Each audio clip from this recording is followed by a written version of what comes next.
The janitor stepped onto the mat, and 32 people started laughing. 17 phones were already recording when Brennan Holt spread his arms wide. "There he is," he grinned. "The main event." Someone whistled. Someone yelled about the mop man getting a promotion.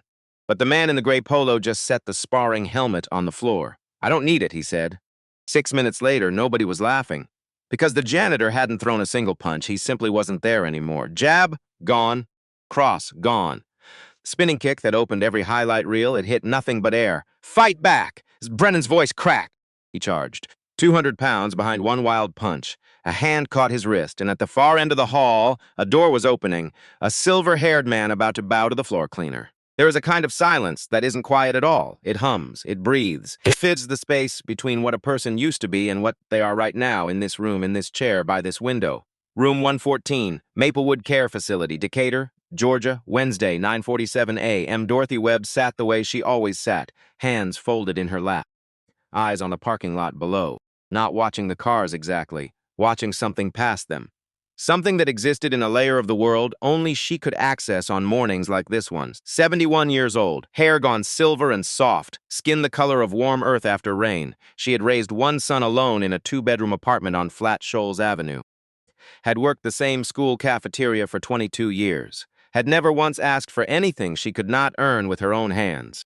Some mornings, she remembered everything. His name, the apartment, the cafeteria, the smell of Tuesday's meatloaf that she had complained about for 20 years and secretly perfected. Some mornings, she looked at her son and asked his name twice before the answer landed somewhere it could stick. Today was a good morning. "You look thin," she said. Without turning from the window, the man across from her was not small, wide shoulders. Hands that rested on his knees with the particular stillness of something that had learned over a long time to hold itself carefully. A face that had settled into a kind of permanent composure, not cold, just weathered into evenness the way wood weathers into something harder and smoother than what it started as. "I'm fine, Mom." "You said that last week," because it was true last week. Marcus, she turned. The look she had been giving him since he was 9 years old and lying about broken things. "You're eating, not a question." "Yes, ma'am. Real food." "Yes, not that powder." "Mom, I'm asking." "Real food," he said, every day. She held the look for 3 more seconds. Decided, as she often decided to believe him. Turned back to the window. He read to her from the Atlanta Journal-Constitution. Sports section first, because that was what she preferred. She had opinions about baseball that were specific and deeply held and occasionally incorrect, and she defended them all with equal conviction. Then the weather. Then a small piece about a community garden in Kirkwood that had won a city award, which she listened to with her eyes half closed, not sleeping, just receiving information at a pace that suited her. He left at 5. He always left at 5. Drove north on I-20 with the radio on low, took the exit he had taken enough times that his hands knew the turn before his eyes did, pulled into the strip mall on Cascade Road and sat in the car for a moment with the engine idling. Cotter's Martial Arts Academy, polished glass doors. Trophy cases visible through the window even from the parking lot. Banners, accolades, the physical evidence of a place that took itself seriously and had the results to justify it. He turned the engine off, changed in the supply closet. Gray polo. Black work pants, steel-toed boots that he had owned for 4 years and resoled once, filled the mop bucket. Listened to the last of the advanced class through the wall. Voices, the percussion of sparring pads. Someone being corrected on their stance in the specific tone that meant it was the third correction, not the first. He waited until it went quiet. Then he went to work. This was his life, and he had chosen it. Not because he had no other options. Because he understood with the clarity of a man who has spent significant time examining his own capacity for damage, exactly what happened when he stopped choosing it. The mop moved in even strokes. The bucket wheeled behind him. The fluorescent lights hummed above. Nobody noticed him. Nobody acknowledged him. That was the point. Marcus Webb was 42 years old. He paid $680 a month for a studio apartment in East Point. He drove a 2009 Toyota Camry with a dent in the rear passenger door that he had been meaning to fix for 2 years and had quietly stopped meaning to fix. He earned $11, $60 an hour. From that, after taxes, he sent $480 every month to Maplewood Care Facility in Decatur, Georgia. The remainder covered rent, utilities, gas, and groceries. Some weeks the groceries were eggs and toast, some weeks eggs as a loan. He had never complained about this to another living person. Not because he had no one to complain to, because complaining was a form of asking, and Marcus Webb did not ask. What he did instead, for as long as he could remember, was carry. He had joined the Army in 2008, 26 years old, not young in the way of recruits who joined at 18. Old enough to know what he was choosing, old enough to choose it anyway. 8 years, 2 deployments. The first to Iraq in 2010, where he learned that his training was not theoretical. The second to a location that does not appear by name in this story, but left its fingerprints on everything that came after. Between deployments and during the years of active duty, he had trained under Sensei Cotter.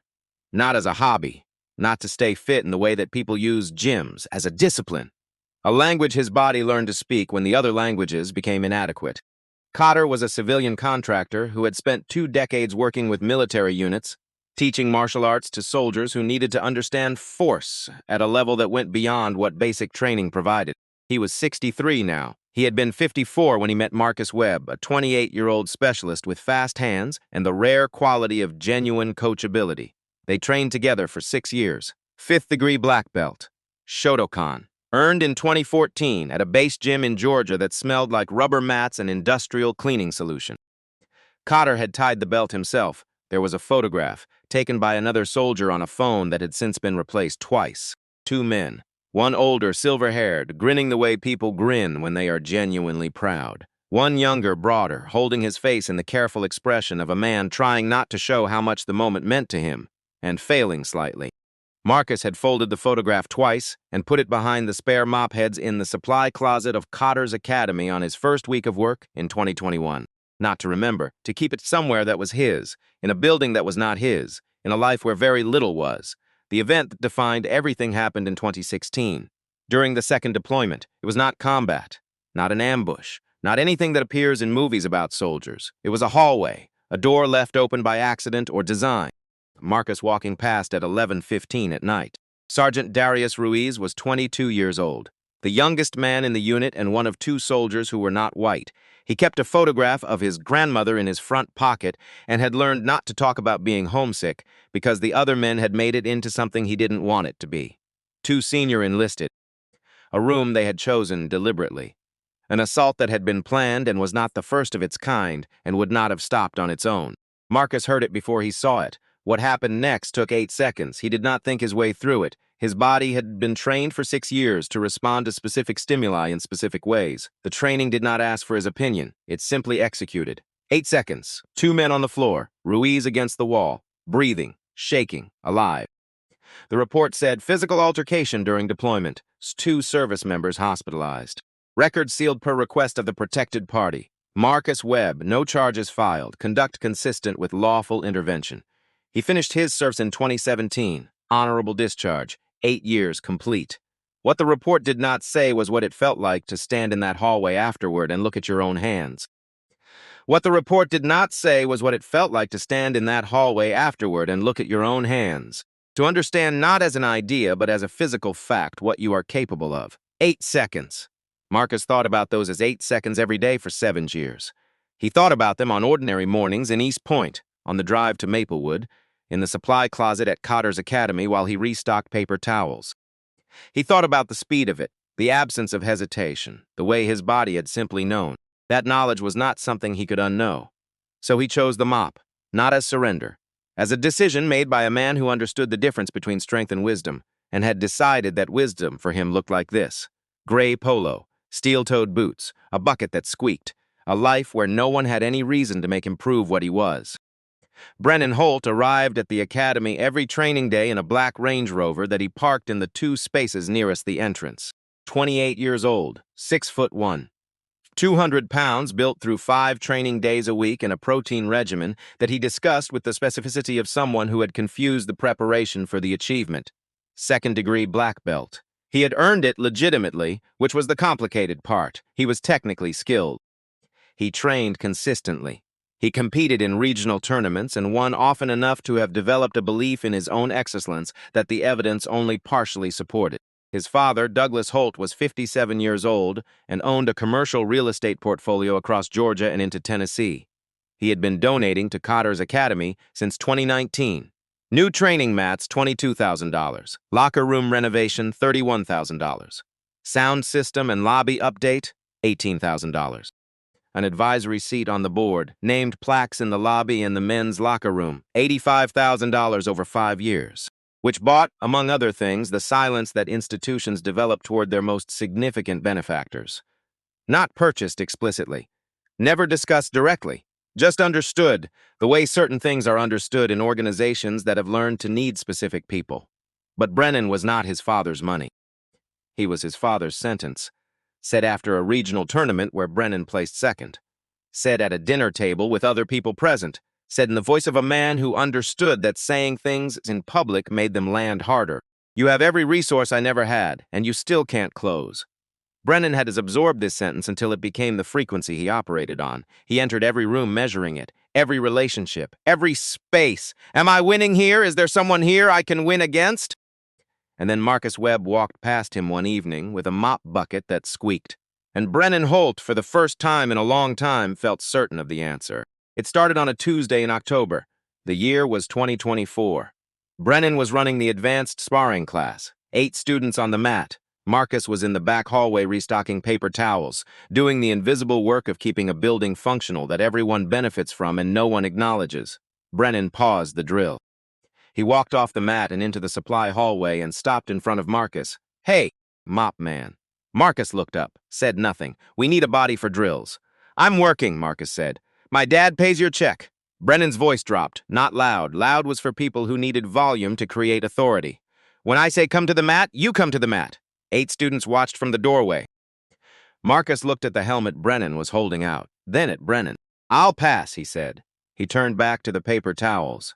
Brennan stood in the hallway for 3 seconds, which is a long time to stand somewhere having just been declined. Then he walked back to the mat, picked up a sparring pad, threw it down the hallway. It hit the mop bucket with a crack that carried through the building. Clean that up too, Brennan said without looking back. Some of the students laughed, not all, but enough to hear it. Marcus picked up the pad, set it neatly against the wall, went back to the paper towels. He did not report it. Sandra Pruitt managed schedules and accounts, not students. Ray Cotter was in Charleston. The board of directors had a named plaque in the lobby. There was no architecture for this kind of complaint. No one had built one because no one had needed to yet or had chosen not to need to. He went home at midnight, made himself eat something cold from the refrigerator, set his alarm for 6. The next morning, he drove to Maplewood and sat with his mother and read her the sports section and did not mention any of it. That was the first Tuesday. Week 2, Brennan filmed him, not secretly. He held his phone up with the confidence of someone who had never experienced consequences and had therefore stopped anticipating them. He walked alongside Marcus while he mopped the main training floor and narrated, "Ladies and gentlemen, our academy mascot, elite technique, truly world-class discipline. Someone get this man a belt, a mop belt." He posted it to Instagram, caption, "Elite technique, truly elite, the focus it takes, the sacrifice." 340 views in 2 hours. Marcus saw it at 11 p.m. in the parking lot of a gas station, sitting in the Camry with a granola bar that was supposed to be dinner. He read the caption, watched the clip once, set the phone face down on the passenger seat, finished the granola bar, started the car. What he felt was not what most people would expect. Not humiliation. He had moved past the terrain where humiliation lived, not rage. He kept rage somewhere below the basement of himself where it could not reach the controls. What he felt was tired. The specific tired of a man who has been holding something heavy for a long time and has just felt it get slightly heavier. He drove home, did not sleep especially well, was at work the next evening at 6. Week 3, he opened the supply closet on Wednesday to find it empty. Everything gone. The mop heads, the disinfectant bottles, the trash bags, the rubber gloves. He checked the bathroom, the storage room at the back, the utility sink. Found everything 20 minutes later in the public dumpster behind the building. The mop heads soaked in old protein shake. The rubber gloves cut at the fingertips with scissors, 1 finger at a time, deliberately. A note taped to the trash bag in black marker. This is where it belongs. He pulled everything out that could be salvaged, washed what he could. Drove to the dollar store on his break and spent $17 of his own money replacing what could not be cleaned. $17 he noted and did not mention to anyone. He did not file a report. He went back to work. There was a Thursday in November that Marcus would carry for a different reason than the others. Not because of what happened, because of what almost happened inside him. He had spent 40 minutes on the main training floor. Careful work, done in sections, the way his military discipline had taught him to approach any task worth doing. He was in the far corner by the heavy bigs, finishing the last quadrant, when Brennan came out of the locker room. No destination, just present. The way a person is present when they have decided to be somewhere for the specific purpose of being noticed being there. Brennan walked across the floor, directly across. Every step landing on the surface Marcus had spent 40 minutes cleaning, unhurried, not looking at Marcus, just walking. He reached the far wall, picked up a water bottle, turned. Missed a spot, he said, walked back into the locker room. The door clicked shut. Marcus held the mop handle, and something happened in his body that had nothing to do with a mop. His left foot shifted. The weight redistribution was small, maybe 2 inches of adjustment. But it was specific. It was the first movement of a stance his body had learned before his conscious mind had anything to contribute. His right shoulder dropped a fraction. His jaw settled. His breathing changed. Shorter inhales, deeper holds, the controlled rhythm that preceded the kind of action that ended things. Combat breathing, the breathing that came before 8 seconds. He stood there, in the middle of the floor he'd just cleaned, and he waited for whatever was happening in his chest to resolve itself into a decision. 3 seconds. He loosened his grip on the mop handle, one finger at a time, relaxed the shoulder, shifted his weight back to neutral, started mopping from the beginning of the section. He stayed 45 minutes past his usual time that night. When he finally got to the Camry, he sat behind the wheel, both hands on it, looking at them. No tremor, no visible agitation, completely still. That stillness was the thing that frightened him. He had felt the pull toward the thing he used to be, felt it clearly and completely, and his body had not registered it as dangerous. It had registered it as available. He sat in the parking lot until the feeling finished being whatever it needed to be. Then he drove home. There was a new student in the Tuesday-Thursday self-defense class. She had been there 3 weeks, and Marcus had noticed her in the way he noticed things without appearing to notice them. Avery Stokes, 24 years old, quiet. The kind of attention she gave to a room was the attention of someone who had been trained to observe without being observed. She had studied journalism at Georgia State before the outlet she worked for, closed with the particular quiet implosion of small media organizations running out of money. Now she did freelance graphic design, logos, brand identities, work that was technically skilled and privately meaningless. She had come to Cotter's because of something that had happened at the previous job. An editor, an office, a situation that had no clean resolution and had not been reported and had not left her. She came because she needed her body to know something her mind had been trying to tell it, that she was allowed to take up space. She was quiet. She sat at the back. She watched. She had been watching Brennan for 2 weeks. Not with anger, with the cataloging attention of a journalist who no longer had a publication but had not lost the instinct. The day she shifted her assessment of Marcus happened on a Thursday. Brennan threw a wet towel across the lobby. Not hard. Just released it at an angle that put it in Marcus's path, a performance of casualness. It hit Marcus in the face, and Marcus caught it. His left hand came up before the towel arrived. Not reaching, already there. The hand moved with the specificities of something that knew where it was going before the object gave it a destination. He caught it, lowered his hand, turned it into a reaching gesture, folded the towel, placed it in the bin like it was nothing, like he had simply reached for it. Avery stood completely still. She had covered sports for 1 semester of school. She knew the difference between a lucky catch and a reflex that had been trained into the body at a level below thought. That catch was the second kind. She changed her seat to the back left corner of the main hall, better angle, and she started paying a different kind of attention. Brennan searched Marcus Webb's name on a Thursday night in mid-November. It took 3 clicks: public military records, United States Army, 8 years of service, 2 overseas deployments, honorable discharge. He looked at the screen for a moment. Something moved across his face, a flicker that was not quite recognition and not quite respect, but occupied the space between them. The awareness that the man with the squeaky bucket was not what the bucket suggested. But instead of stepping back, Brennan leaned forward. Monday morning, mid-drill. He stopped the class and turned to the room. "Hey, did anyone know our janitor was in the Army?" A few students looked toward the hallway. 8 years of service. He spread his hands like presenting a punchline that was writing itself, and he ended up mopping our floors. That is a story, people. 2 students laughed, others shifted. Marcus was in the east hallway. Heard every word. The mop stopped moving for started again. That evening, Brennan organized what he called a fun match. A group chat. The message read, Saturday 2 p.m., staff versus students. Bring your phones, this is content. Within 24 hours, 32 people had confirmed. Word traveled the way things travel when cruelty is dressed as entertainment. Marcus received a screenshot Thursday night at 9 p.m. from a number he didn't recognize. Someone in the group had forwarded it, though he would never know who. He read it once. Set the phone on the passenger seat of the Camry. Sat in the parking lot of Cotter's with the engine off and the lot empty, and the last light in the building coming from the supply room where he'd left the fluorescents on. He opened his text messages, typed a resignation, 2 sentences. Polite, clean, professional, the kind of letter that leaves nothing of itself behind. His thumb rested on send. The phone rang. Maplewood Care. Dorothy's evening call. Marcus. Her voice. Thin. Clear. Tonight, she knew his name immediately. Hey, Mom. You sound like you're somewhere far away. Just the parking lot. A silence. The specific silence of a woman who has been listening to her son's pauses for 4 decades and knows what the different ones mean. You're thinking about walking away from something. He didn't answer. Baby. Her voice went quieter. Final. The voice she used when a conversation was over before the other person knew it. You never walked away from a hard thing in your life. Not boot camp. Not when your father left. Not when you were overseas and I didn't know where you were for 6 weeks. She paused. Don't start now. He closed his eyes. Deleted the letter. He called Calvin Okafor at 9:45.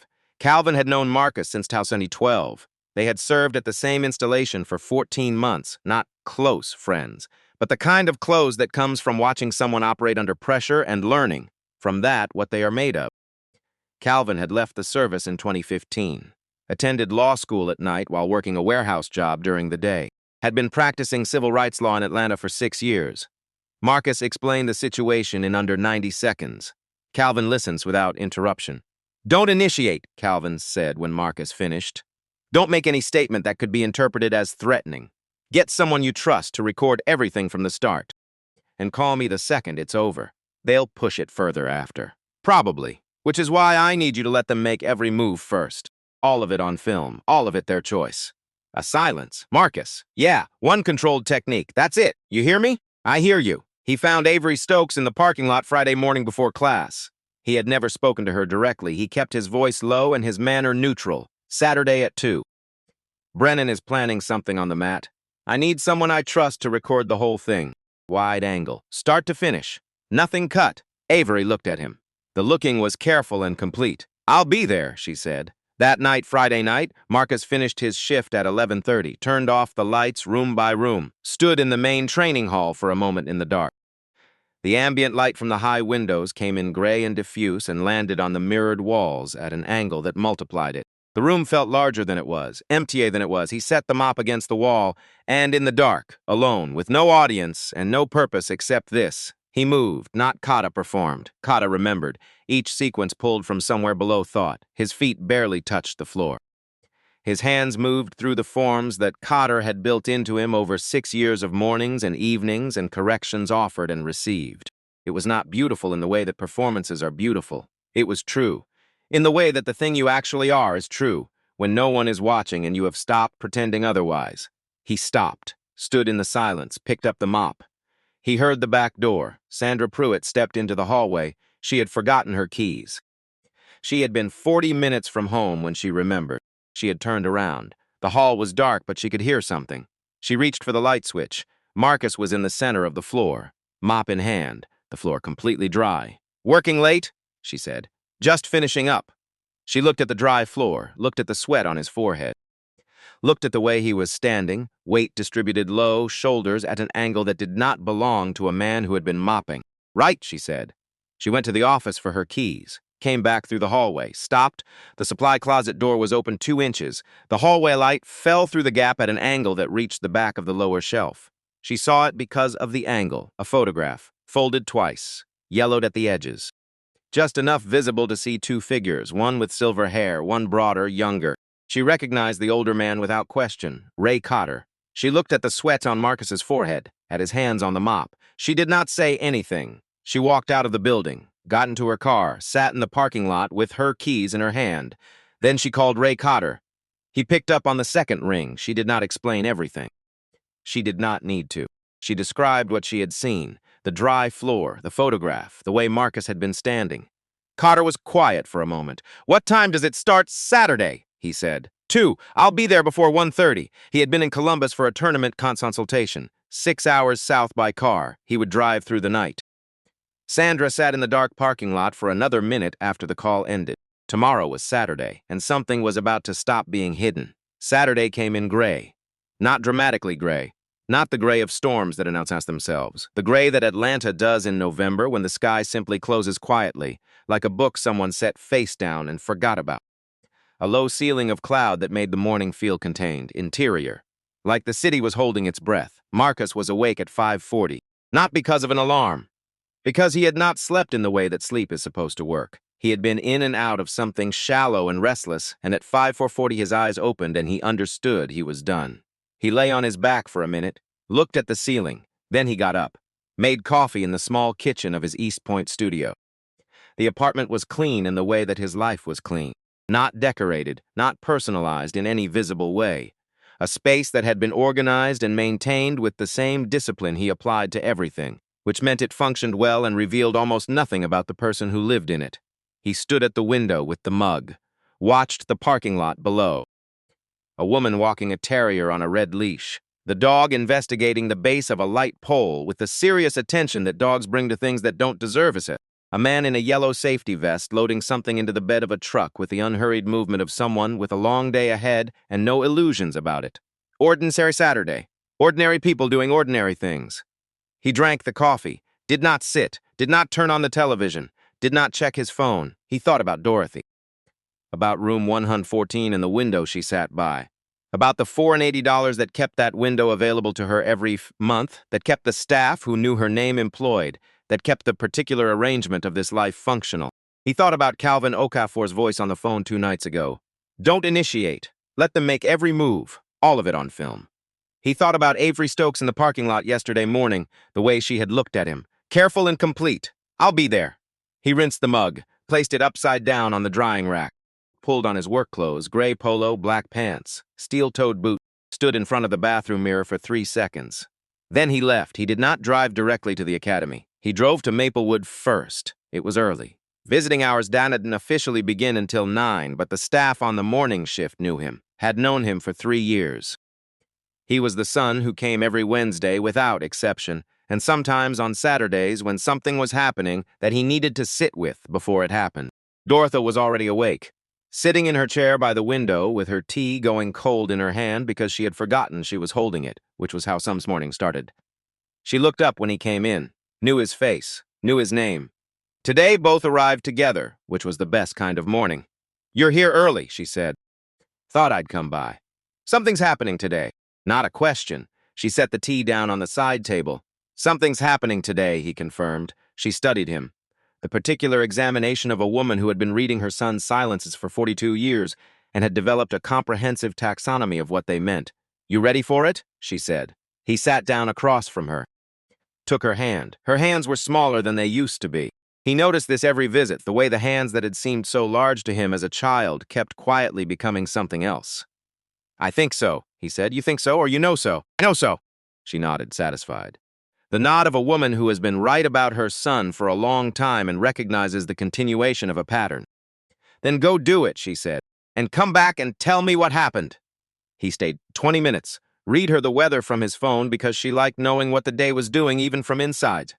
Kissed her on the forehead when he left, drove to Cascade Road, pulled into the far edge of the parking lot, the habit of years. Sat in the car and looked at the glass doors of Cotter's Academy. Then he got out. Avery Stokes arrived at 1:45. She had chosen her position the night before, not arbitrarily. She had stood in the main hall after Thursday's class with her phone and tested angles, standing in different corners, calculating what the camera would catch and what it would lose.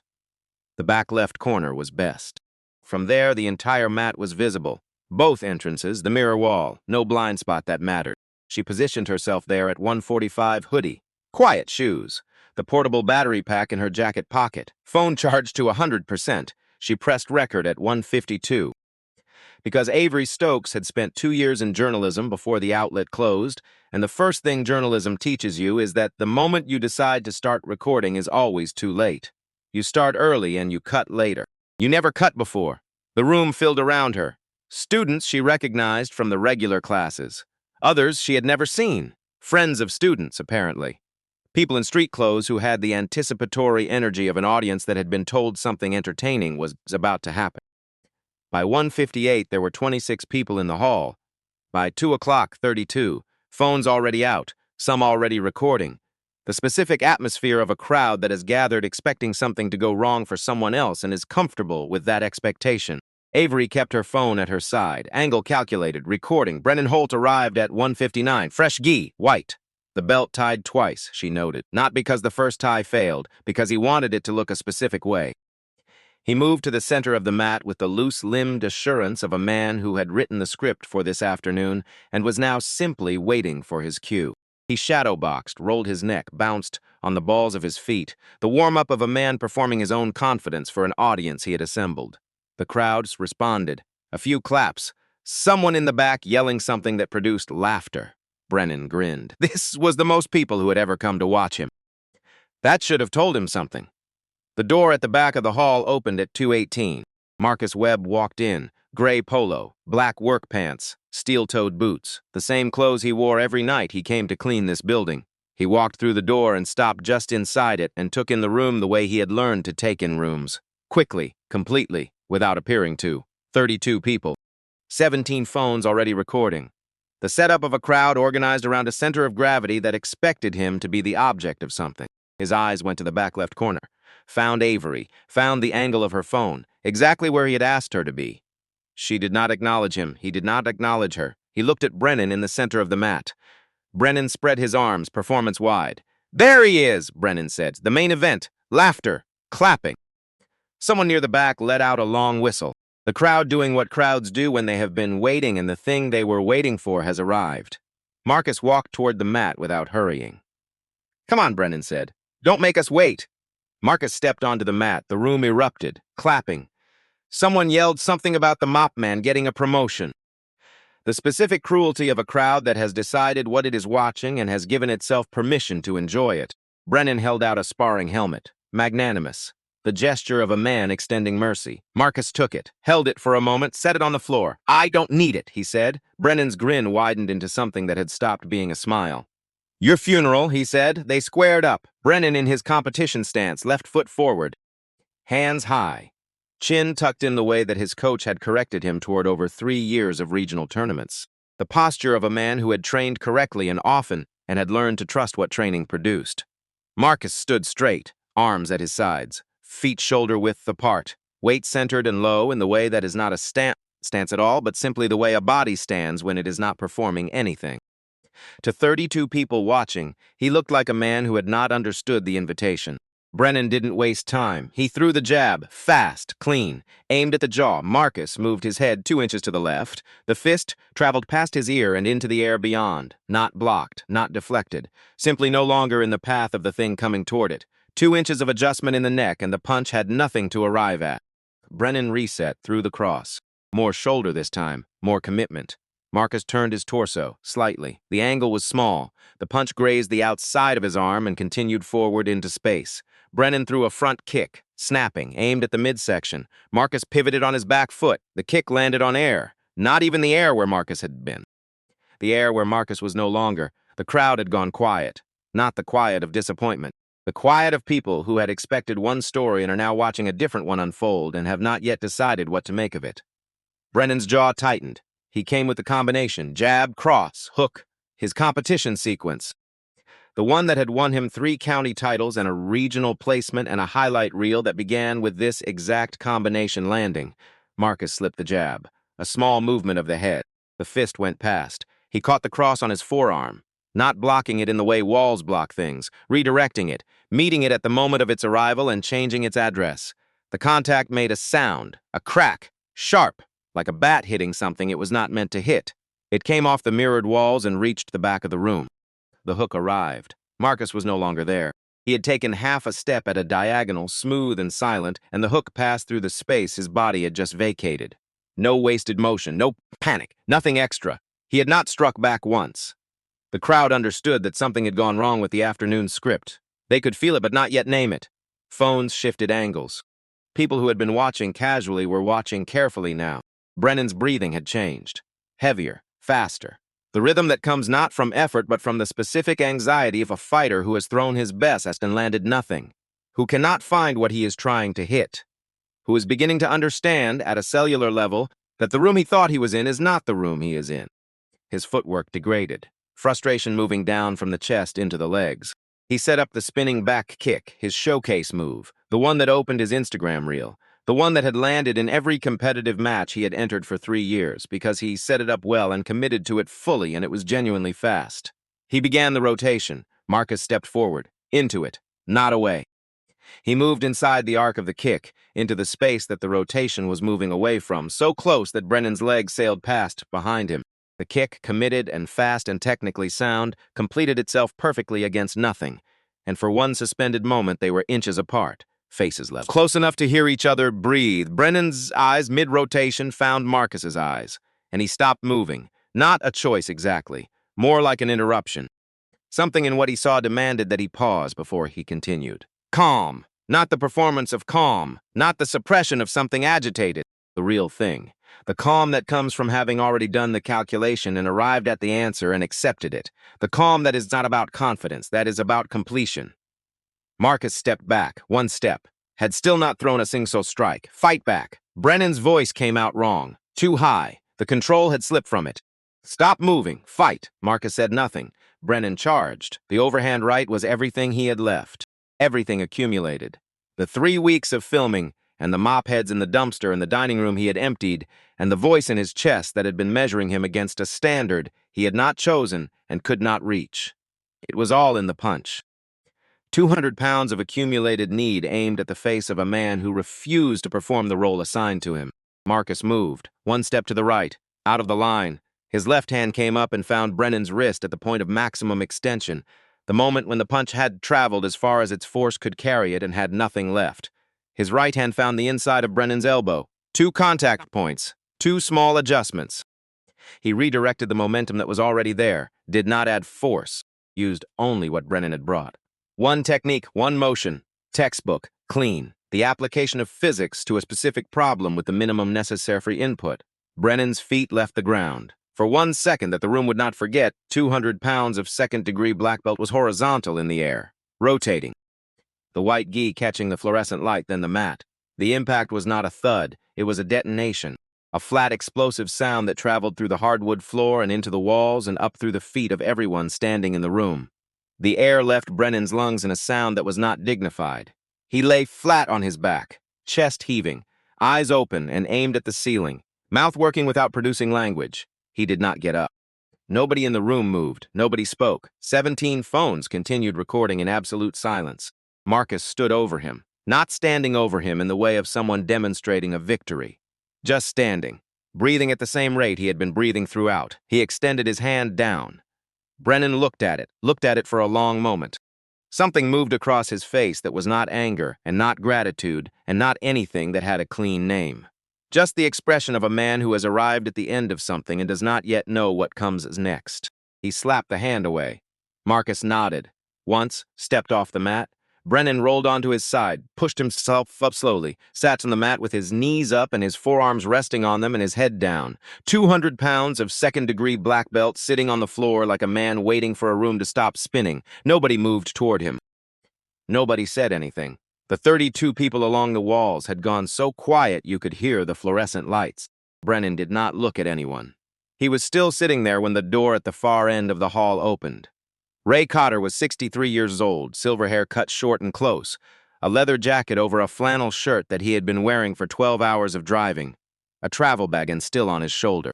He had left Columbus at 2 in the morning and driven through the pre-dawn Georgia dark without stopping except for gas, because Sandra Pruitt had called him Friday night and described what she had seen, and something in her description had made him understand that the distance between Columbus and Atlanta needed to stop existing. He stepped into the training hall. His eyes moved across the room, the way the eyes of a man who has spent 40 years in martial arts move across a room, quickly, completely, reading. 32 people along the walls. Phones. Brennan Holt flat on his back on the mat, still finding his breath. Not yet sitting up, Marcus Webb at the edge of the mat. Work clothes, steel-toed boots, standing the way Marcus had always stood when he was being the version of himself he thought no one deserved to see. Cotter's travel bag slid from his shoulder, hit the floor.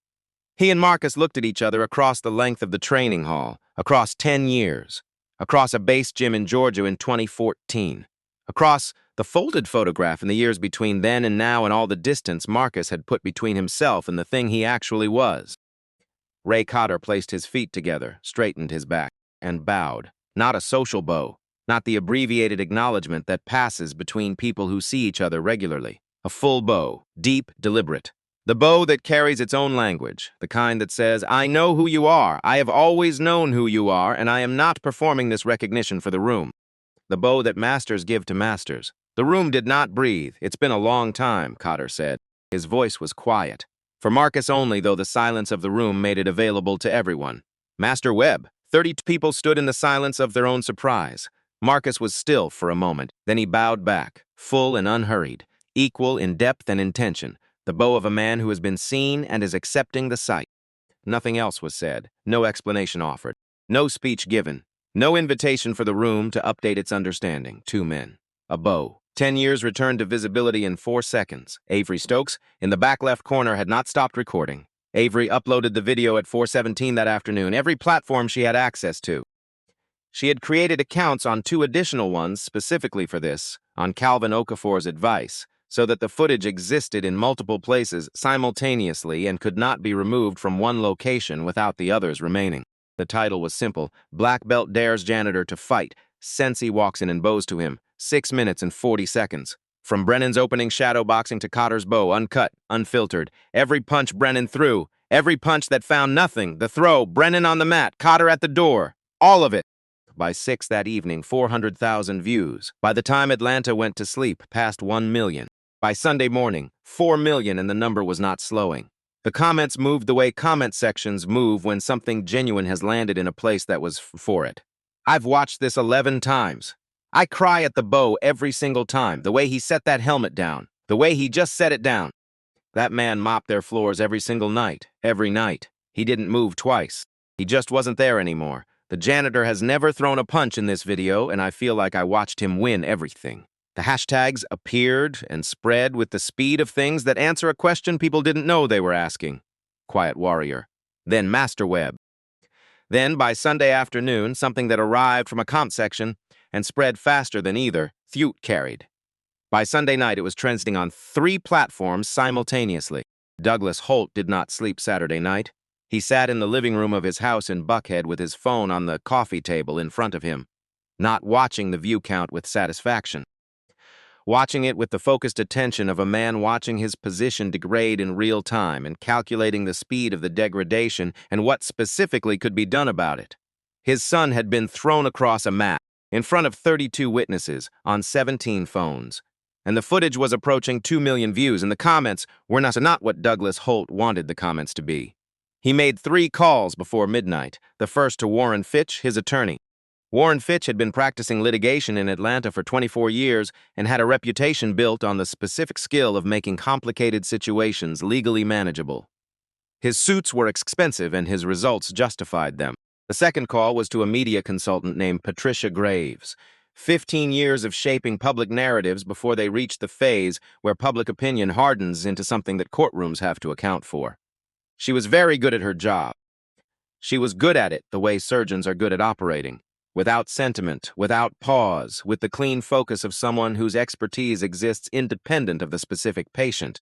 The third call was the shortest. 4 words. Find me 14 seconds. Marcus's phone was ringing before he woke up Sunday morning. He lay in the gray light of his East Point studio and listened to it ring and did not reach for it. Let it go to voicemail. Then the next one. Then the one after that. Reporters. Numbers he didn't recognize. 2 Army contacts whose names he remembered from years that felt like a different person's years. A podcast producer, a local news desk. He turned the ringer off, drove to Maplewood at 9. Dorothy was having a slower morning. She knew his face immediately, and his name arrived a few seconds later, which was well within the range of a good morning. He sat with her, read from the phone, held her hand, watched the parking lot with her in the particular companionable quiet that had become the shape of their Wednesday visits and their occasional Saturday's visits and every other visit across 3 years of this specific kind of love, where one person remembered some days and not others, and the other person showed up regardless. When he left at noon, he sat in the Camry, opened his phone, 47 voicemails. The notification count in his inbox was a number he stopped reading after the first screen. He scrolled without opening until he reached a news alert. Channel 5 Atlanta. He tapped it. The clip was 14 seconds long. Someone had extracted it with precision and intent, not sloppily, with the eye of a person who understood exactly which 14 seconds told the story they wanted to tell. It began at the moment Marcus's left hand caught Brennan's wrist. It ended 3 seconds after Brennan hit the mat. No Brennan charging with a wild overhand right. No 6 minutes of punches and kicks thrown at a man who would not strike back. No moment of desperation. No Cotter at the door. Just a large man in work clothes executing a throw. A younger man in a white gi going airborne. A body hitting a floor. A man lying still. The Chiron at the bottom of Channel 5's broadcast read, Violent janitor attacks Studa local dojo. Channel 9. Martial Arts Academy under fire after janitor assaults. Trainee, a morning drive radio host called Marcus Webb, a ticking time bomb with a mop handle, hiding in plain sight. Marcus set the phone face down on the passenger seat, sat in the Maplewood parking lot, looked at the building where his mother sat by a window, breathed, then he drove home. The legal documents arrived Monday morning at 8:44. A process server knocked. Marcus opened the door in his work clothes. The man handed him an envelope and did not make eye contact and left. Marcus closed the door, sat on the edge of his bed. Read the document through once, then again. Then a third time, not because it was unclear, but because the body sometimes needs repetition to accept what the mind has already understood. Assault and battery. Fulton County Superior Court. Plaintiff, Brennan Holt. Represented by Warren Fitch. He knew the name, Warren Fitch, the way you know the names of certain things in Atlanta when you've lived there long enough. The way you know the names of certain weather systems before they make landfall. He called Calvin Okafor. They filed, Marcus said. I saw the news last night. Calvin's voice was level, already in the next phase. I've been expecting this since Sunday morning. The clip, I know about the clip, Patricia Graves. She does this professionally. She's done it before. What does it mean?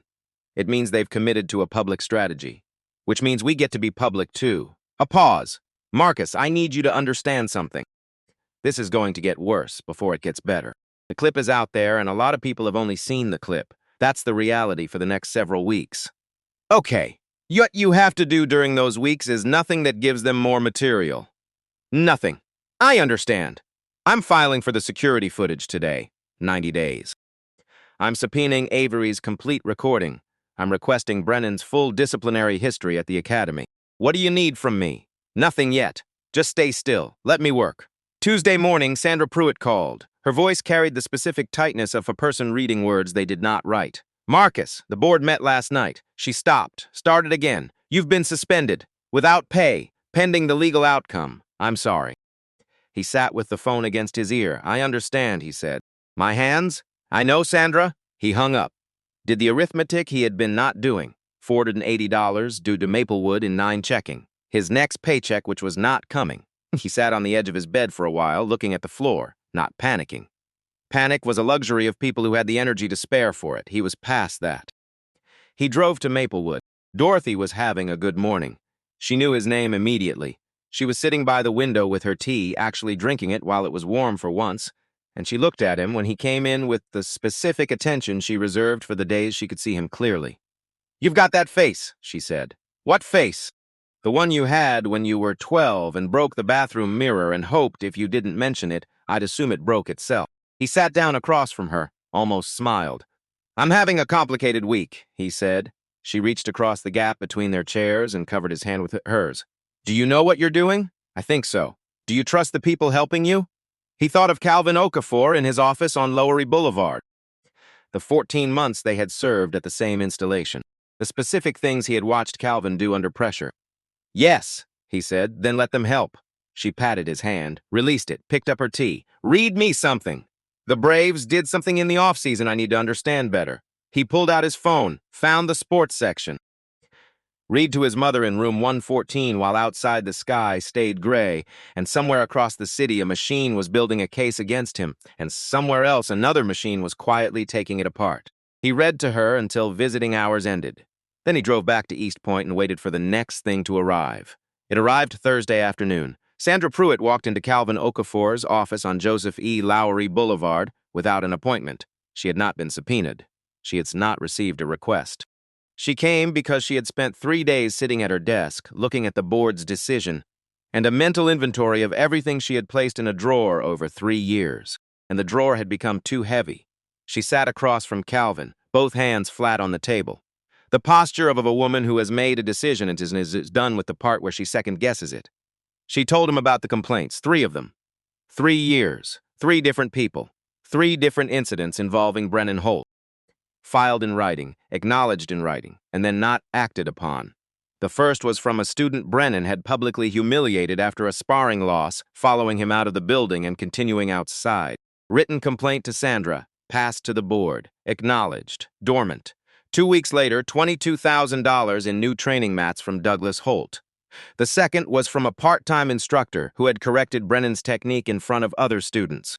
Brennan had approached him privately afterward and made his feelings clear in language that the instructor had documented carefully. Written complaint. 2 follow-up emails. 1 acknowledgement. No response after. The instructor quit the following month. 6 weeks after the complaint. $31,000 for the locker room renovation. The third was from a parent whose teenager had witnessed Brennan berate a younger student. The parent had filed in writing, had met with Sandra personally, had spoken to a board member by phone. Nothing. 2 months later, some $18,000 for the sound system and lobby update. Sandra reached into her bag, placed a folder on the table. I kept copies, she said. Complaints, board acknowledgments, donation receipts, dates, all of it. At home, not at the office. Calvin looked at the folder, then at Sandra. Why didn't you come forward before? Her jaw set. The expression of a woman who has answered this question internally many times and has arrived at an answer she is not proud of and is also not willing to apologize for. Because I have 2 daughters in college and I am the only income in my house, she said. Same reason Marcus kept showing up every night with that bucket. She held his gaze. I kept the copies because I knew that wasn't going to be the last time. And I knew that eventually the cost of keeping them was going to be lower than the cost of not having them. Calvin put his hand on the folder. I'm going to need you to testify, he said. I know, Sandra said. That's why I came. The preliminary hearing was the following Thursday afternoon. Courtroom 3, Fulton County, wood-paneled walls, fluorescent lights, benches worn smooth by decades of people sitting in them with things they needed resolved. Warren Fitch arrived with a paralegal and a leather case and the physical confidence of a man for whom courtrooms are a professional habitat, not an occasion. He moved through the space with the ease of someone who knows where everything is. Calvin arrived with a canvas bag and a manila folder. Fitch moved to introduce Marcus's sealed military record. Calvin objected immediately. The judge considered. Allowed it, with a limitation on scope. Allowed it. Fitch read from the document with the timing of a man who understood that the pause after the sentence is where the sentence's work is actually done. In 2016, the defendant was involved in a physical altercation during his final deployment, resulting in the hospitalization of 2 fellow service members. The severity of the incident warranted a sealed record. He looked up. This is not the first time Marcus Webb has used force that put people in a hospital. The reporters in the back row wrote quickly. Marcus sat at the defense table with his hands flat on the surface and his eyes forward, the stillness of a man who has learned to let things travel through him without moving his feet. Inside, a different accounting was running. That record existed just because Darius Ruiz had needed it to exist. Because Ruiz had a career in front of him and a life that deserved to unfold without a label attached to its worst night. Marcus had agreed to the ceiling without hesitation, not because he had anything to hide, because someone else needed something and he had it to give. And now that decision, that deliberate and quiet generosity, was being read aloud in Fulton County as evidence that he was dangerous. He kept his hands flat on the table. That night, the headlines ran the way headlines run when they have been handed a story that fits a template. Janitor's violent military past exposed in court, sealed record, pattern of aggression, attorney argues. Who is Marcus Webb? 2 versions of the same man. The weight he carried cracked down the middle. Half the comments, free Marcus. He did nothing wrong. Half-sealed record means something happened. We don't have the full story, which was true. They did not have the full story. Because the full story required a man in North Carolina who had been watching the news on his phone at Fort Liberty for 3 days, who had been watching it with the specific feeling of a debt that has been accumulating interest for 8 years, finally arriving at the moment of collection. Marcus did not know this yet. He drove home from the courthouse in the dark. The city moved past the windows at an angle that made it look like it was moving, and he was standing still. He parked, walked up to his apartment, turned on the light, stood in the center of the room. He had held this weight for a long time. He had chosen to hold it. He would hold it until it could be put down in the right way, in the right place, in a manner that served the truth rather than just relieving the pressure. He washed his hands, made himself eat, set his alarm, and he waited. Because this was what was required now. Not strength, not skill, not 8 seconds of anything, just the particular kind of courage that looks like nothing from the outside. The courage of a man who has decided not to run and is sitting in a studio apartment in East Point, Georgia, waiting for the truth to find its way home. Calvin Okafor did not sleep Wednesday night. This was not unusual for him. He had gone to law school at night for 3 years while working a warehouse job during the day, and those years had recalibrated his relationship with sleep into something more pragmatic than biological. Sleep was available when the work allowed it. When the work did not allow it, something else would have to do. He pulled the security footage Wednesday morning and watched it through without stopping. Not searching, watching. Because searching means you already know what you are looking for, and Calvin had learned a long time ago that knowing what you are looking for is the fastest way to miss what is actually there. What was actually there was 14 separate incidents, not ambiguous moments, not situations requiring interpretation or context or the benefit of the doubt. 14 time-stamped, high-definition recordings of Brennan Holt directing targeted behavior at one specific person across 6 weeks of October and November. He watched each one, made notes, noted the dates, noted the timestamps, noted the specific nature of each incident and the pattern they formed when placed in sequence. The mop thrown to the floor, October 3rd, 7:22 p.m., the sparring helmet forced into Marcus's chest. October 11th, 6:47 p.m., the kicking pad thrown down the hallway. October 11th, 6:51 p., 4 minutes after the helmet. The filming. October 18th, 7:15 p.m., Brennan walking alongside Marcus with his phone raised, narrating, performing for an audience he had created on his phone. The supply closet, October 23rd. The footage showed Brennan entering alone, leaving with his arms full. The exterior camera showed him behind the building 12 minutes later. 14 incidents across 41 days. Calvin set his pen down, looked at the ceiling for a moment, picked it up again. He called Sandra Pruitt and asked her to come in Thursday afternoon anything additional she had not yet brought. She came Thursday at 2. Same posture as the first visit, hands flat on the table.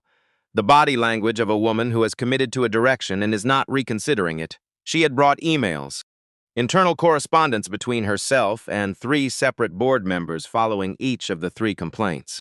The responses were models of institutional non-action. Acknowledged. Under review. We will be in touch. Nothing that promised anything. Nothing that delivered anything. And the donation records which Calvin had requested through separate channels but which Sandra had also brought in printed form, with the dates circled in blue ink. Her handwriting. Deliberate, complaint filed, donation received. The interval between them measured in weeks. 3 times, the same interval, the same sequence. Calvin looked at the 2 columns of dates for a long time. Did anyone on the board ever discuss this with you directly? He said. The connection between the complaints and the donations. No, Sandra said. They simply let it resolve. They let it be managed. She paused. When something is managed, the person managing it absorbs the problem so that the people above them don't have to know the details. That's what manage means. And you managed it. I managed it. No apology in her voice, no performance of guilt, just a woman stating a fact she had already fully reckoned with. I filed the complaints the way I was supposed to file them, I forwarded them the way I was supposed to forward them, and when nothing happened, I kept the copies. Because I have been in enough organizations to know that the copies are always the thing that matters eventually. She slid a second envelope across the table. Inside, printed emails she had sent to herself from her work account, each one forwarding a complaint document, each one date-stamped. In case the originals disappeared, she said. Calvin looked at the envelope. Sandra, he said, I need you to testify at the mediation, on the record. I know, she said. I've been ready for that since I walked in here the first time. He walked her out at 4 o'clock, came back to his desk, sat down, looked at what he had. The security footage, 14 incidents with timestamps, the 3 complaints and the 3 donations receipts and the dates that aligned them, Sandra's testimony. 8 written statements from students. 2 of those statements included, unprompted, the sentence, I laughed at the time and I have not felt good about that since. Avery's recording, 6 minutes and 40 seconds. It was enough. It was more than enough. But there was one thing he did not have. One gap in the record that Warren Fitch had opened in the preliminary hearing and left open deliberately, the sealed military record, the hospitalized service members. The narrative of a man with a history of violence that Fitch had introduced, and Calvin had objected to, and the judge had allowed in limited scope. Calvin could argue against it. He had arguments, good ones. But arguments against a sealed record are still arguments, and arguments are not the same as a witness. He needed a witness. His phone rang at 11:14 that night. A North Carolina number he did not recognize. He answered. A pause on the line. Brief.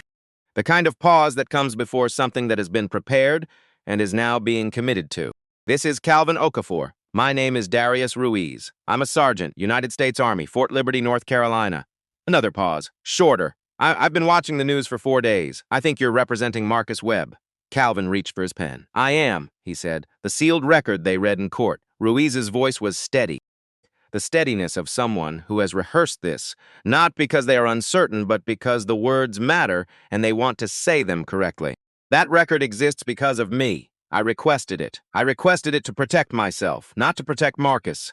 What they implied in that courtroom about what Marcus did, that's not what happened. Tell me what happened, Calvin said. Darius Ruiz talked for 23 minutes. Calvin wrote everything down. When the call ended, he sat in his office past midnight with the city quiet outside his window and the case file open on his desk and the notes from the call on top of everything else. He looked at what he had now. Then he picked up his phone and sent Marcus a text. 3 words. We have everything. The mediation hearing was scheduled for 9 a.m., room 4B, Fulton County Courthouse. Not a courtroom in the full sense, a conference room that had been formalized into a hearing space. Long oak table, fluorescent lights. 2 windows that looked at a brick wall. The flag in the corner listed 2 degrees to the right. A room that smelled like the accumulated weight of decisions made in it and the coffee from the machine down the hall. Judge Gloria Pemberton presided. 61 years old. 22 years on the bench. A woman who had heard every story in every configuration and had developed, over those years, a finely calibrated instrument for the specific moment in front of her was wasting her time versus the moment when they were not. She did not waste time herself. Marcus arrived at 8:45. He wore a white button-down shirt he had ironed the night before. Clean slacks. The shoes he wore to Maplewood on Wednesdays. He sat in the hallway outside room 4B with his hands on his knees and his back straight, not performing composure, just composed. He had been awake since 5, had made coffee, had stood at his window in East Point and watched the parking lot go from dark to gray to the particular colorless light of a November morning. Had thought about Dorothy, about room 114, about the $480 and the 9 days that had passed, and the fact that he still did not know how the arithmetic was going to work out. Had thought about 8 seconds in 2016. Had thought about the photograph behind the mop heads. Had thought about Cotter's bow. Calvin arrived at 8:50. Canvas bag. The manila folder. His Navy suit, which he had owned for a long time and wore well. He sat next to Marcus. How are you doing, Calvin said. Ask me in 2 hours. Calvin nodded. Fair. The door to room 4B opened at 9:02. On the right side of the long table, Brennan and Douglas Holt, Warren Fitch, a paralegal with 2 leather binders and a laptop. Douglas in a charcoal suit that carried its price without announcing it, which was more expensive than announcing it. Brennan in a blazer, arms crossed, eyes aimed somewhere to the left of anything that required him to look at anyone directly. On the left, Marcus Webb. Calvinafor, a folder, a laptop in a canvas bag. Judge Pemberton entered from the side door, sat, arranged her reading glasses on their chain. Looked at both sides of the table with the attention of a woman who had already read everything in the file and was here to see what the people in the file did when they were in a room together. This is a mediation proceeding, she said, not a trial, but I expect the same standard of honesty I expect in any proceeding in front of me, Mr. Fitch. Warren Fitch stood, buttoned his jacket, the gesture of a man who understood that courts were theaters and that theaters rewarded preparation. Your Honor! His voice was measured and confident and carried the weight of a man who had done this many times in many rooms and had learned which rooms responded to which register. The respondent, Marcus Webb, is not the figure the internet has constructed over the past 2 weeks. He is not a humble working man who was pushed to defend himself. He is a trained fighter with a documented history of using excessive force. Force that has put people in hospitals. He clicked a remote. The screen on the wall lit up. The sealed military record, key passages highlighted in yellow. In 2016, the defendant was involved in a physical altercation during his final deployment. 2 fellow service members were hospitalized. The military sealed this record because the incident was severe enough to warrant it. He paused. Let the highlighted text do its work. This is not a man who reluctantly defended himself on a Saturday afternoon. This is a man who has a history of violence, who has hidden that history, and who, when he was finally seen, responded the only way he knows how to respond. He looked at Marcus. The plaintiff is not asking for punishment disproportionate to what occurred. He is asking for acknowledgement that what occurred was not acceptable, that a man cannot hide a violent past behind a mop and expect that past to have no consequences when it surfaces. He sat down. The room was quiet for a moment. Douglas Holt sat with his hands folded on the table, the posture of a man watching a plan execute correctly. Judge Pemberton looked at the left side of the table. Mr. Okafor, Calvin did not stand. He opened the laptop, angled the screen toward the judge, not dramatically. Just the practical angle of a man sharing something he wants someone to be able to see clearly. He pressed play. The face that appeared wore a United States Army dress uniform, sergeant's stripes, 3 rows of service ribbons, close-cropped hair, a jaw that was set in the manner of someone who had made a decision and was past the part where decisions can be unmade. Darius Ruiz was 30 years old. He looked directly into the camera with the directness of someone who has decided that indirectness has already cost too much. My name is Darius Ruiz, Sergeant, United States Army, currently stationed at Fort Liberty, North Carolina. He paused, not for effect, for breath. In 2016, I was the target of a premeditated assault by 2 senior members of my own unit. It was racial in nature, it was physical, and it would not have stopped on its own. I want to be specific about that. It was not a confrontation that was going to de-escalate. It was going to continue until something stopped it. The room was completely still. Not the polite stillness of a room waiting for something. The stillness of a room that has been arrested. Specialist Marcus Webb came through the door. He heard it from the hallway, and he came through the door. He used the force necessary to stop what was happening, not more than necessary, exactly what was needed to stop it. Ruiz's voice did not waver. It carried the flatness of a man stating facts that he has stated to himself many times and has finished grieving. The 2 men who assaulted me were hospitalized because of the severity of what they were doing when Marcus stopped them, not because of anything Marcus did beyond that stopping point. He looked into the camera, directly. The way you look at something you need to say directly or not at all. I requested the sealed record, not to protect Marcus, to protect myself, my identity, my career, my ability to continue serving without the incident following me in the specific ways that incidents follow certain people in military service. He paused again. That decision cost Marcus Webb 8 years of a record that can be read the way it was read in court last week. I watched that happen from a base in North Carolina, and I am putting this on the record now because that cost is not one Marcus should continue paying for a choice I made to protect myself. One more pause. Marcus Webb saved my life in that hallway. He never asked me for anything. He never contacted me after. He accepted the terms of the sealed record without complaint. I have carried the weight of that for 8 years. I am putting it down now. Calvin closed the laptop. The room was quiet in the way of rooms where the air has changed.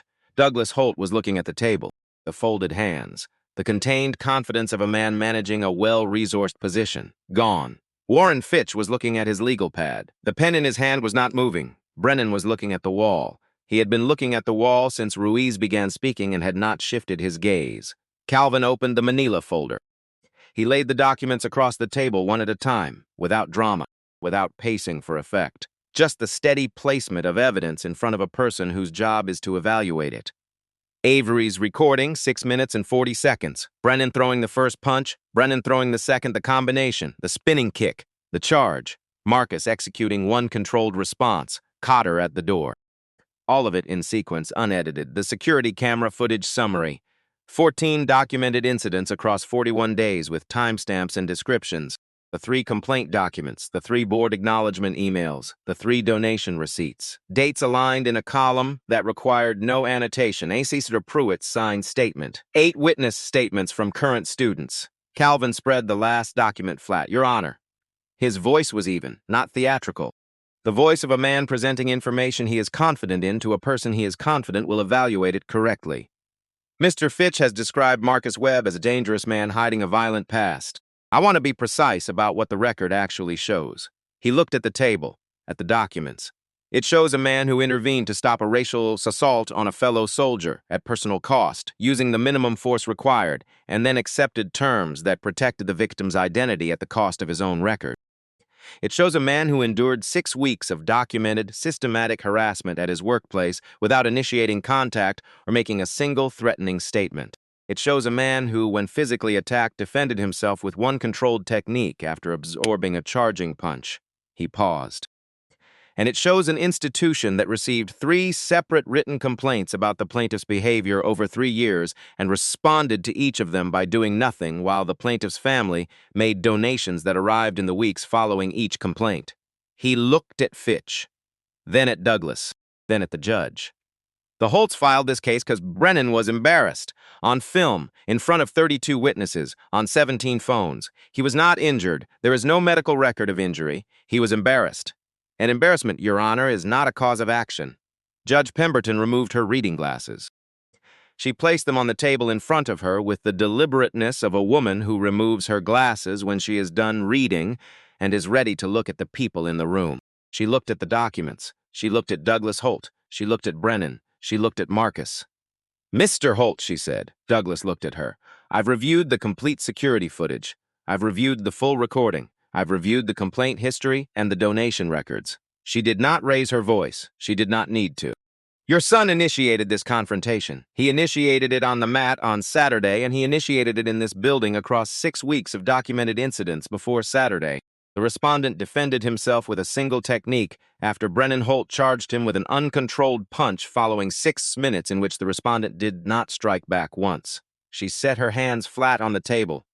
The pattern in this case is not a pattern of violence by Mr. Webb. The pattern in this case is a pattern of silence, purchased by your family, systematically over 3 years.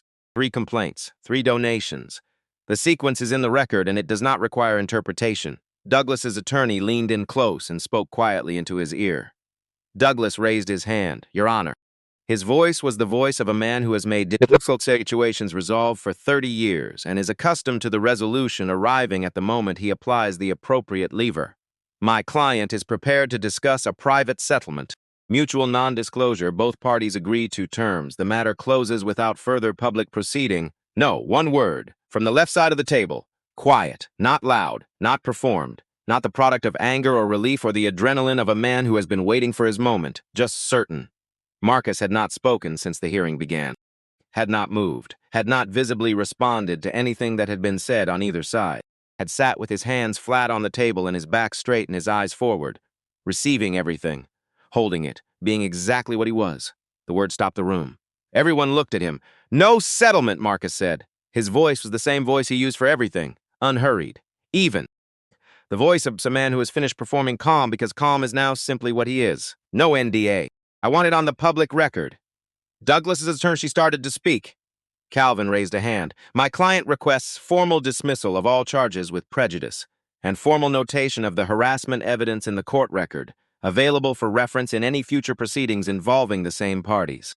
Judge Pemberton looked at Marcus for a moment, not with sympathy, not with admiration, with the specific attention of a judge who is seeing something she needs to see clearly before she acts on it, the attention of someone taking a full and accurate reading. Then she looked at Douglas Holt. His jaw was set in the way of a man who has watched a room resolve against him and has not yet finished processing that it is actually happening. A vein had appeared along his temple, small, visible. Motion granted, Judge Pemberton said. She said it the way she said everything, without decoration. All claims against Marcus Webb are dismissed with prejudice. The harassment documentation, including the security footage, the complaint records, and the donation records, will be preserved and entered into the court record. The 14-second edited video is referred to the district attorney's office for review of potential defamation charges. She closed the folder in front of her. Mr. Holt. She looked at Douglas directly, one final time. I'd strongly advise your family to step carefully from this point forward. Douglas stood, said nothing, straightened his jacket, the gesture of a man performing competence in the absence of anything else available. Brennan stood beside him, eyes down. The blazer he had arrived in was still folded over his arm, never put on. He had not looked at Marcus once during the entire proceeding. Warren Fitch gathered his documents with the efficient composure of a man who loses occasionally and has learned to lose without letting it show. His paralegal closed both binders. The door closed behind them. A soft click, nothing dramatic, just a door. Marcus sat at the table, did not move immediately, did not stand and stretch or exhale loudly, or do any of the things that bodies do when sustained pressure is released. He sat, hands flat on the table, breathing at the same rate he had been breathing all morning. Calvin sat beside him, quietly. "You okay?" Marcus looked at him, and for the first time in weeks there was nothing behind his eyes except what was there. No weight pressing forward from behind them. No calculation of the next thing that needed to be managed. No inventory of what was still at risk. Just a man. In a room, on the other side of something. "Yeah," he said. "I'm okay. The news broke before noon." Every outlet that had run the 14-second clip ran a correction. Not all of them with the same urgency. Not all of them with the same prominence on their pages and their broadcasts. But all of them. Because the ruling was public, and the court record was public, and the evidence that Ruiz's testimony had introduced into the record was public, and public things have a way of becoming visible even when no one is eager to make them so. Channel 5 Janitor cleared. Full footage reveals self-defense, documented harassment at local dojo. Channel 9. Court exposes 3-year harassment pattern, donor influence at Atlanta Martial Arts Academy. The Morning Drive radio host who had called Marcus a ticking time bomb with a mop handle issued a 40-second on-air statement that used the word context 4 times and the word sorry once, at the very end, briefly, like a man leaving a party through the back door. Avery reposted her original video with a new caption. No rhetoric, no positioning, just the full 6 minutes and 40 seconds. No cuts, 12 million views in 48 hours. The comment section became something different from what it had been. "I work nights at a hospital and I mop floors on the 3rd shift. I watched this 9 times. I cannot fully explain what watching it felt like. My grandmother cleaned houses for 31 years. Nobody knew her last name. I know that's not the same thing, but I keep thinking about it. He set that helmet on the floor. That one gesture.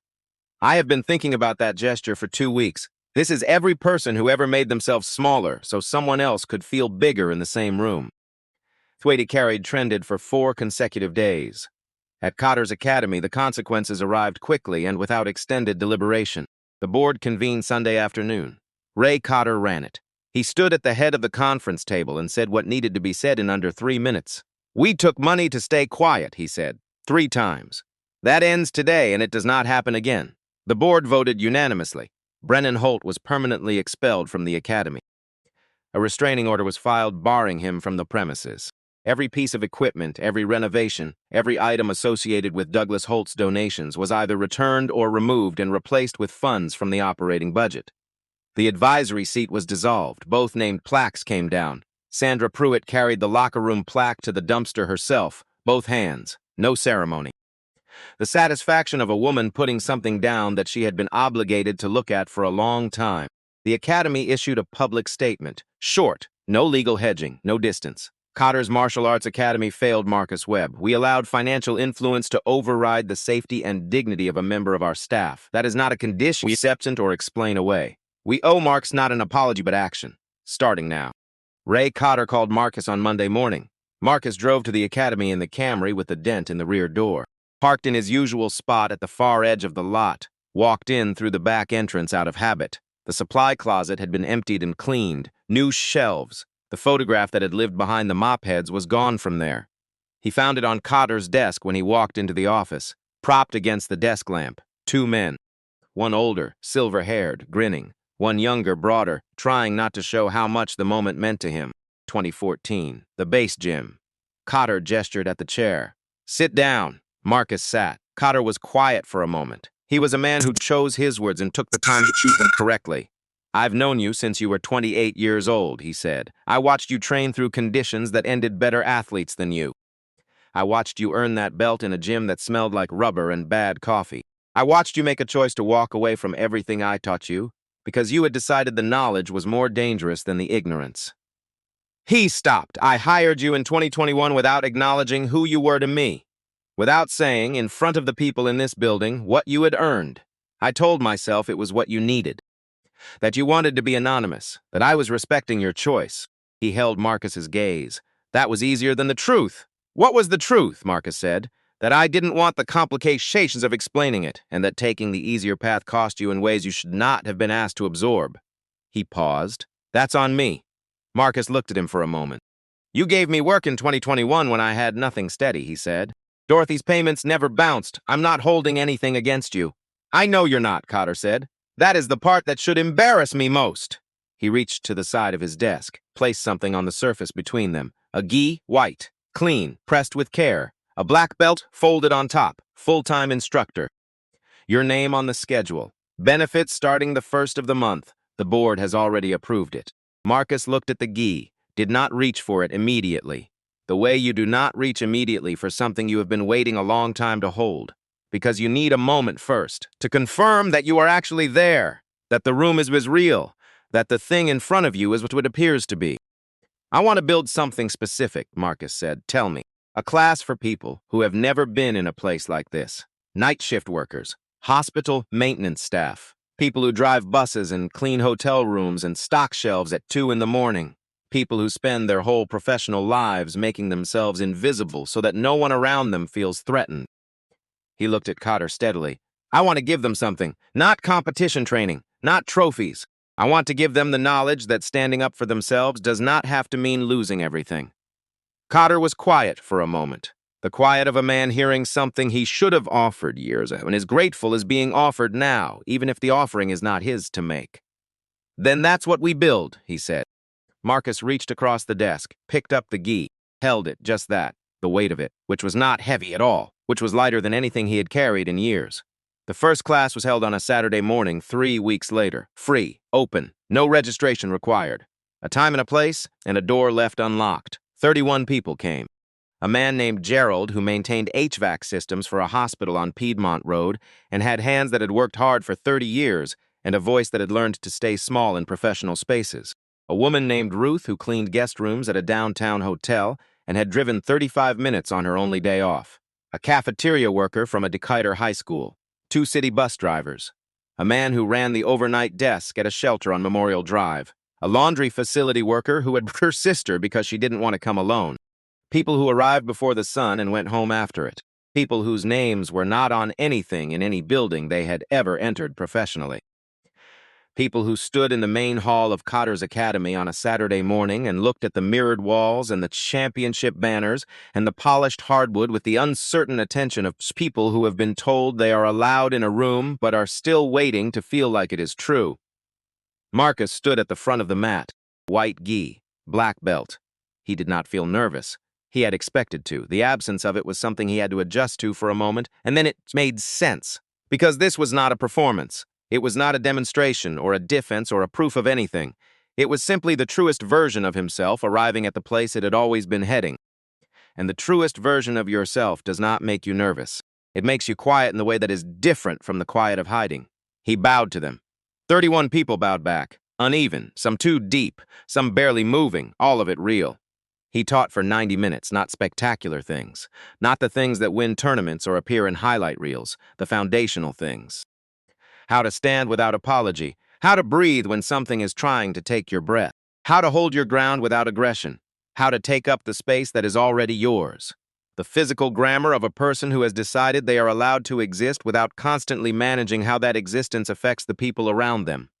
Small things that are not small at all. When the class ended, people stayed. Not because they were asked to. Because something had happened in the room and they were not ready to walk out of it yet. They stood in small groups, talking quietly, some of them comparing the way their feet felt, some of them just standing in the room a little longer. Gerald, the hospital maintenance man, came up to Marcus at the end. I didn't know what to expect, he said. He had a way of speaking that was careful and quiet, the way of a man who has learned over a long time to take up minimal conversational space. But I feel different. I don't know how to explain it better than that. You don't have to explain it, Marcus said. It'll explain itself over time. Gerald nodded. The nod of a man filing something important in a place where he can find it again. Marcus's phone was propped against the base of the far mirror, screen facing out. A video call that had been connected since before the class began. Dorothy Webb had been watching from room 114 at Maplewood Care. She had positioned herself in the chair closest to the window where the light was best and held the phone in both hands for the full 90 minutes. Her tea had gone cold on the side table. She had not noticed. She had watched her son teach. had watched 31 people bow to him and bow back, had watched a room full of people who arrived on certain leave standing differently than they had come in, had watched all of it through a 4-inch screen in a care facility in Decatur, Georgia, on a Saturday morning when her memory was good and her eyes were clear. When the class ended and the room began to empty, Marcus walked toward the phone. Dorothy pressed her hand to the screen, her palm against the glass, as close as she could get to the room where her son was standing. "That's my boy," she said. Not loud, not for anyone else, just for him. Except that Avery Stokes was in the back left corner with her phone, the way she was always in the back left corner, and she caught it. All of it, Dorothy's hand on the screen and Marcus stopping. Just stopping in front of the phone and smiling. Not the smile of a man who has won something. The smile of a man who has put something down, who has been carrying it so long he had stopped being able to distinguish it from himself, and is only now standing in the middle of a clean hardwood floor in a gi that fits him the way it was always going to fit him, beginning to feel the difference between the weight and the person underneath it. He put his hand against the screen on his side, his palm against hers through 4 inches of glass and however many miles. "Hey, Mom," he said. Dorothy laughed, small. The laugh of a woman who has been worrying about her son for a very long time and is right now not worrying. "I see you," she said. "I know," he said, and that was all. That was everything. 6 months passed. The program grew the way things grow when they are not being forced and are not being marketed and are simply meeting a need that was there before anyone named it. Month 1, 31 students. Month 3 passed 80, with a waiting list that Sandra Pruitt managed with the same careful organization she brought to everything. Month 5, a YMCA in Savannah reached out, having heard about the program through one of its members who had attended a Saturday class on a visit to Atlanta. Marcus drove down on a Saturday, taught a session, drove back the same night. Month 6, a community center in Charlotte. Then Memphis. He did not charge for any of it. Cotter covered the operating costs through the academy budget. Local businesses donated equipment. A small nonprofit, organized by Calvin Okafor in the evenings and on weekends and filed with the state as a volunteer project, provided the administrative structure for expansion. The students named the program themselves in the 3rd week, when Marcus asked them what they wanted to call it. He had offered 3 options. They declined all 3. A woman named Yvonne, who stocked shelves at a grocery store on Campbellton Road from 10 at night until 6 in the morning, raised her hand. "The weight we carry," she said. Nobody disagreed. The banner went up the following Saturday. Black fabric, white letters, clean.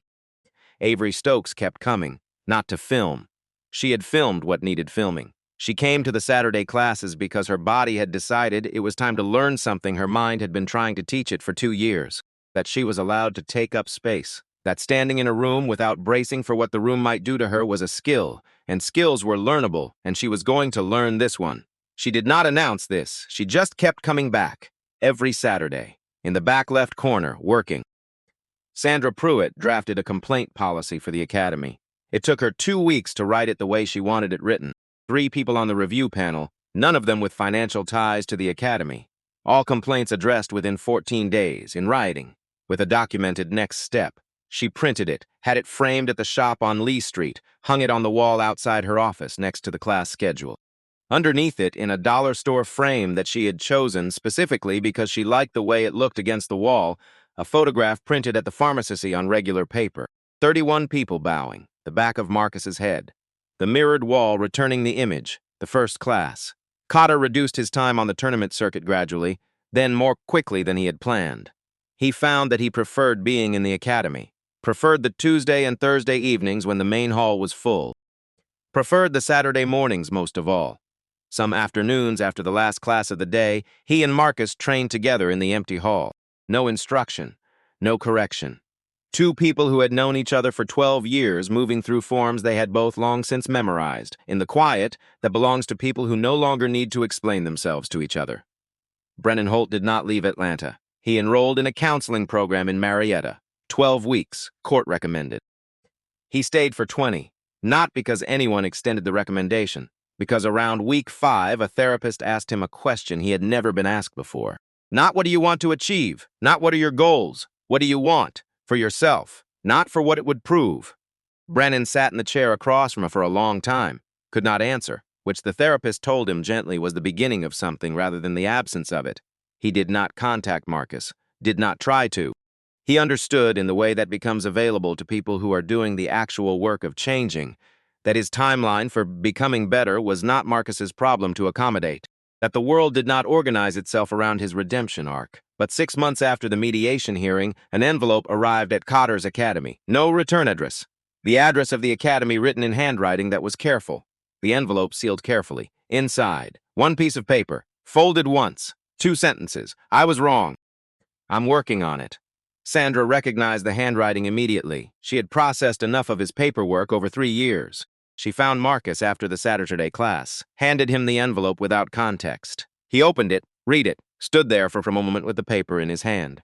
Then he folded it back along the original crease. Put it in the pocket of his gi. Sandra waited. Some things don't heal because someone apologizes, he said. Not harsh, not closed. Just accurate. But some people deserve to be recognized for trying. He tucked the pocket flat, walked toward the equipment room to help stack the mats. Sandra stood in the hallway outside her office. She looked at the policy in its frame, the photograph beside it, 31 people bowing, the back of Marcus's head, the mirror returning everything.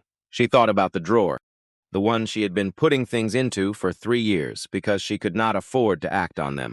The weight of what accumulates in a drawer like that. The way it gets heavier, not because more is added, but because time makes things heavier. And she thought about what it meant to put something down. Not to resolve it, not to make it as though it had never existed, just to stop carrying it forward into every subsequent day. She went into her office, sat down, pulled the scheduling spreadsheet up on her screen. Next month's classes needed filling. The waiting list for the Saturday program was 17 people long. She had calls to return and equipment orders to confirm and a panel meeting for the new complaint process to schedule. Work that mattered. In a place that was trying now to deserve the work, she picked up her pen and she started.